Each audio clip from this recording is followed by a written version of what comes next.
Mundo de Negocios Baker Tilly.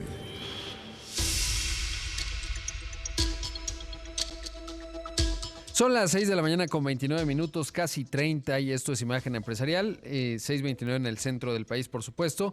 Y me da gusto saludar esta mañana a Alberto Vela, socio director de Legal en Baker Tilly, México. Alberto, ¿cómo estás? Buenos días. Buenos días, Rodrigo. Muy bien, muchas gracias. A tus órdenes. También nos puede Aquí ver, por andamos cierto, hablando. en Imagen Multicast. Y Alberto, pues finalmente ayer quedó ya aprobada por el Senado esta acuerdo de subcontratación. Ya fue enviada al Ejecutivo para su promulgación. Y preguntarte eso, pues, ¿en qué consiste, digamos, esto que fue aprobado, estas modificaciones? Sobre todo, pues, porque vienen cambios importantes para muchas empresas, un plazo de 3 meses para absorber a aquellos trabajadores que no están subcontratados en actividades especiales. Entonces, preguntarte qué es lo que destacarías y lo que tiene que ser visible para todos los que nos escuchan hoy. Correcto, Rodrigo. Mira, déjame hacer una recapitulación rápida nada más. Esta reforma que se está proponiendo, que está saliendo en este momento, está recogiendo varias iniciativas de diputados. Se dice en el dictamen que son aproximadamente 26 iniciativas y está reformando 8 legislaciones, tanto laborales como de carácter fiscal. Está la Ley Federal del Trabajo, Seguridad Social, Ley de Seguro Social, Infonavit, está el Código Fiscal de la Federación, Impuesto sobre la Renta, Impuesto sobre el Valor Agregado, y la Ley Federal de Servicios a Trabajadores del Estado, en donde el punto total, como bien indicas, es la prohibición de la subcontratación de personal y permitir el, el servicio, la subcontratación especializada. Aquí lo criticable del sector empresarial siempre ha sido la descoordinación y la desvinculación que ha tenido esta iniciativa con lo laboral, con lo tributario, con lo recaudatorio, porque en un momento no empatan y no señalan ciertas cosas. Si bien es cierto que debe haber una armonía entre las disposiciones, aquí no se da esta situación. Y como bien señalas, aquí lo que se está dando es, o permitiendo, es la subcontratación de servicios y obras especializadas. ¿Qué podemos entender por especializado? O sea, ¿cuál es la definición que se contempla en esta legislación que se acaba de aprobar? Fíjate que este es uno de los puntos muy interesantes porque la legislación laboral, en donde lo que se pretende es regular y proteger a los trabajadores de los abusos que se han cometido en el pasado respecto de las prácticas de contratación para prestar sus servicios, no contempla una definición, sino ciertas características. Y por su parte, el Código Fiscal de la Federación sí señala una definición en donde sigue siendo muy vaga o ambigua, en donde se señala que es poner a disposición a una persona para que se beneficie del trabajo de otra. Y ahí es donde en un momento no está muy clara esta situación, porque en un momento no hay una calificación. Habrá algunas actividades, algunos desarrollos de algunas empresas que sí tengan una calificación por parte de alguna autoridad gubernamental, pero habrá otras en donde no se puede dar y no queda muy claro cuál puede ser ese concepto de especialización, ¿no? Porque dentro de ciertos servicios podrá haber empresas constructoras, pero habrá empresas constructoras que se dediquen, por ejemplo, a elaborar puentes, canales o ciertas cosas que en un momento sí son específicas. Pero también dentro del ramo de la construcción, pues es un sector ya específico, ¿no? Entonces, eso es algo que adolece la reforma, ¿no? En este tema.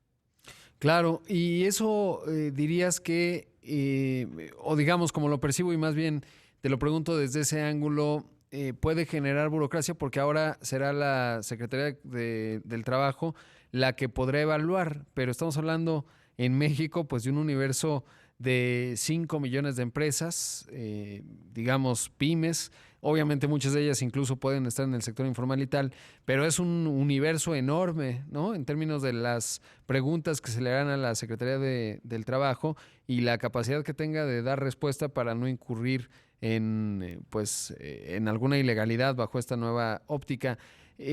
¿Será así o más bien si es que llega la Secretaría del Trabajo te puede señalar cómo se va a dar esta dinámica para saber si alguien pues está incurriendo o no de acuerdo a algo que, como ya nos dices, no está necesariamente bien definido?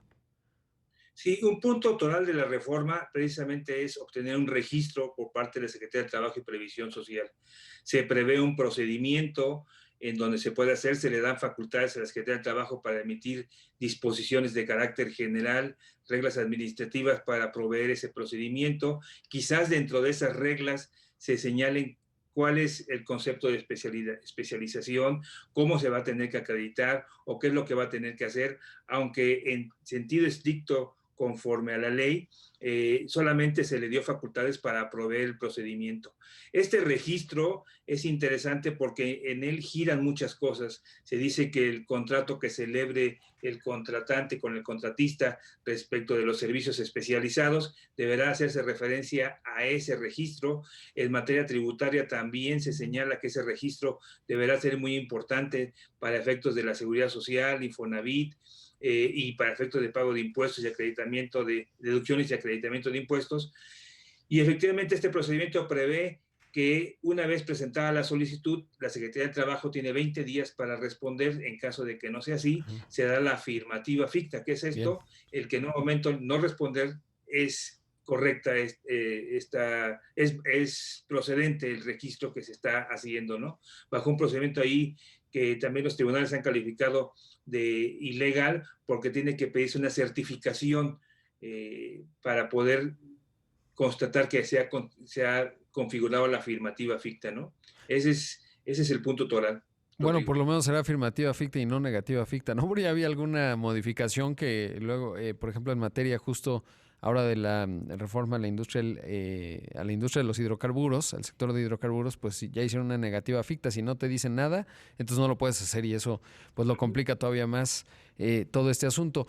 Ahora, tienen entonces las empresas 3 meses para absorber a aquellos trabajadores que no estén bajo lo que, y como ya decimos, se defina como subcontratación especializada. ¿Y cómo se tiene que dar este proceso y qué implicará? Porque habrá empresas, sobre todo porque estamos saliendo de una crisis enorme, la del año pasado, que todavía en varios sectores, pienso en el sector turístico o el sector de la construcción, como ya lo mencionabas, que si bien ya va en el caso de la construcción saliendo lentamente, pues siguen una crisis desde 2019 y a lo mejor muchos optan por despidos, ¿no? También es una opción. ¿Qué prevés y sobre todo cuáles serían las consecuencias? Porque a lo mejor si una empresa toma esa decisión, que siempre es muy difícil y terrible, pues pueden venir sanciones. ¿Qué hay en esa parte? Sí, correcto. La reforma señala que aquellas empresas que ya tengan un contrato de subcontratación tendrán que un plazo de 3 meses para hacer todos los ajustes, obtener el traspaso a través de sustitución patronal, respetando todos los derechos laborales de los trabajadores. Y en este caso se tendrá que llevar a cabo. Fíjate que nosotros en el despacho en Baker Tilly, lo que hemos venido haciendo desde incluso antes de que se presentara la reforma, hacer ya trabajos con los clientes, empezar a revisar todas las relaciones contractuales que existen, todas las relaciones jurídicas que existen frente a terceros, porque eso es lo que va a impactar. Gran parte de la actividad empresarial se lleva a través de subcontratación.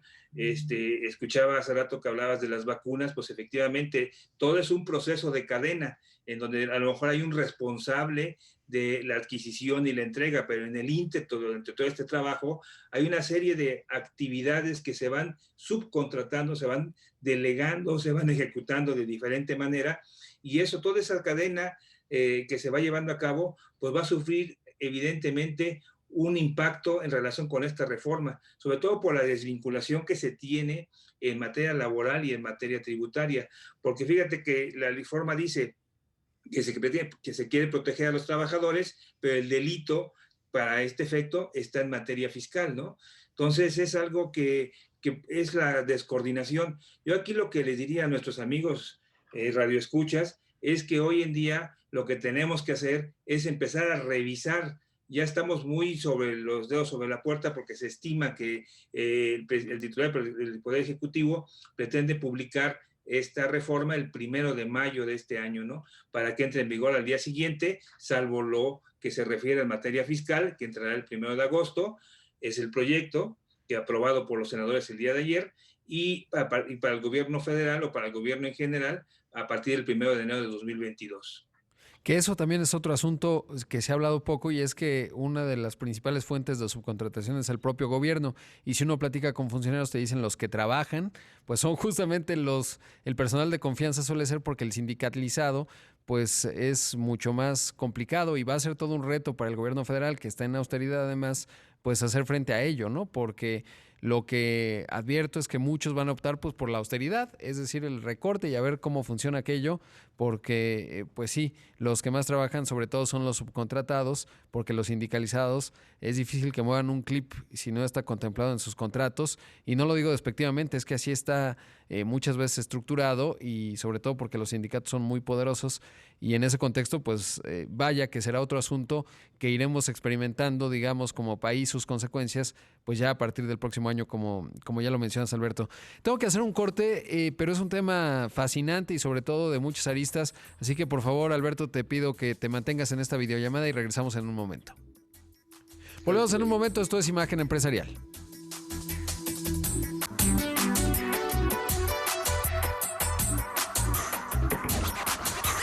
Son las 6 de la mañana con 45 minutos, esto es Imagen Empresarial, y esta mañana estoy conversando con Alberto Vela, el socio director de Legal en Baker Tilly, México. Estamos hablando justo de lo que ayer quedó aprobado por el Senado, y ya, como nos dice Alberto, a la espera de que sea promulgado por el presidente el 1 de mayo, día emblemático, el Día del Trabajo, y bueno, en ese contexto hay muchas consideraciones. Alberto, ¿y hay algo positivo? Digamos, el objetivo fundamental, el motor de esta reforma era terminar con ciertas prácticas abusivas y fortalecer la defensa del trabajador.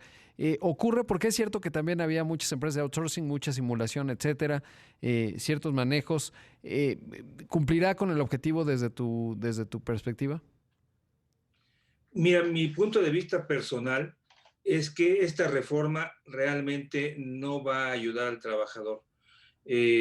Aquí realmente lo que está haciendo es tratar de poner una situación, llamámoslo así, entre comillas, un espantapájaros para que el empresario pueda llevar a cumplir. Realmente las disposiciones fiscales, las disposiciones legales y fiscales que teníamos actualmente podían ser totalmente válidas, y lo que faltaba era aplicación por parte de la autoridad laboral y la autoridad fiscal. Lo que sucede ahora con esta subjetividad, esta ambigüedad que presenta la ley, pues va a provocar mucha discrecionalidad por parte de la autoridad, sobre todo para el empresario, no para el trabajador. El trabajador no se ve beneficiado. Quizás en donde se puede haber beneficiado es en el monto del límite de la participación de utilidades, que se incrementa hasta máximo 3 meses. Aunque en empresas grandes había empresas que pagaban a veces hasta 6 meses, 8 meses o un año de PTU, en donde consideraban que había una compensación del salario que se daba dando. Pero ahora con esta limitación, pues puede tener un efecto perjudicial para el trabajador haberse limitado esa participación de utilidades. Quizás en empresas pequeñas y medianas, el reparto de utilidades sí pueda ser importante, porque en un momento ese importe se va llevando a cabo. Pero realmente no, me parece que aquí lo más importante es que la autoridad lleve y ejecute para que se cumplan con estas disposiciones. Mucho se ha señalado que conocemos o que se conoce quiénes son aquellas empresas que han defraudado a los trabajadores y al fisco, y sin embargo, pues no vemos esta situación.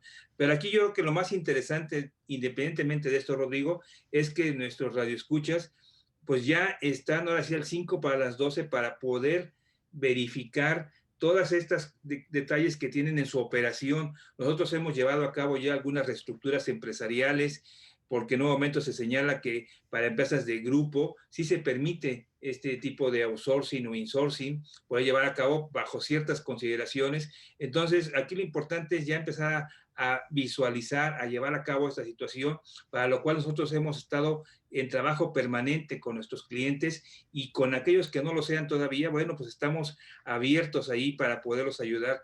Tan es así que el día de mañana nosotros tenemos un webinario en las redes sociales en donde vamos a tocar de manera específica este tema, para darles aquellas claves, aquellos tips, aquellas consideraciones que en un momento consideramos importantes, que toda empresa y todo empresario debe tomar en cuenta para este efecto, ¿eh?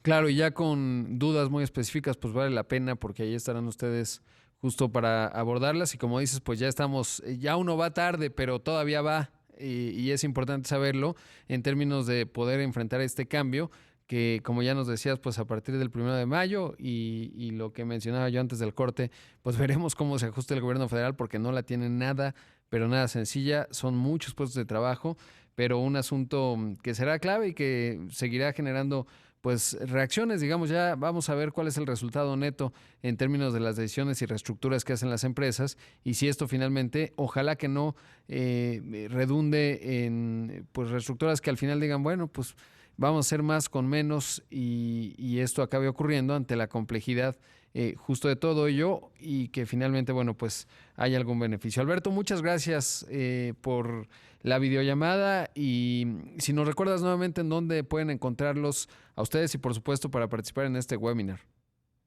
Claro que sí, miren, en nuestras redes sociales estamos en Twitter, Facebook e Instagram, y nos pueden buscar como Baker Tilly México o Baker Tilly MEX. Y el webinario va a ser mañana a las 10 de la mañana, es donde estamos, y prestamos servicios de consultoría, impuestos, comercio exterior, legal y precios de transferencia, en donde con mucho gusto los podemos atender, ya sea en las redes sociales o en nuestras oficinas. Muchas gracias, Rodrigo, por esta entrevista. Al contrario, muy puntual, muy oportuna, estimado Alberto. Ahí escuchamos a Alberto Vela, socio director de Legal en Baker Tilly México. Y por supuesto, pues con este tema que ya decía, apenas ayer quedó ya aprobado por el Senado.